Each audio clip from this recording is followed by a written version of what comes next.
Dalam mempersiapkan diri menghadapi Kejurnas di bulan September dan Porwil di bulan November 2015, para atlet atletik Sumsel giat berlatih setiap hari.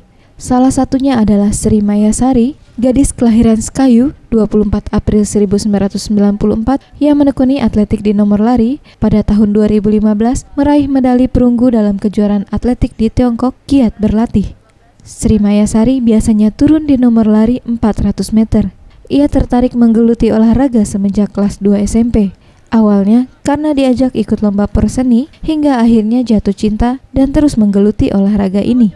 Sri yang pernah turun di event Islamic Solidarity Games di Sumsel mengungkapkan sering latihan dan memiliki tekad yang bulat bagian dari cara untuk menjadi juara.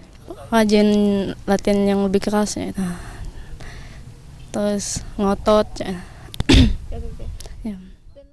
Ia juga menambahkan agar tidak bosan latihan olahraga, hendaknya menganggap latihan sebagai kebutuhan, bukan kewajiban.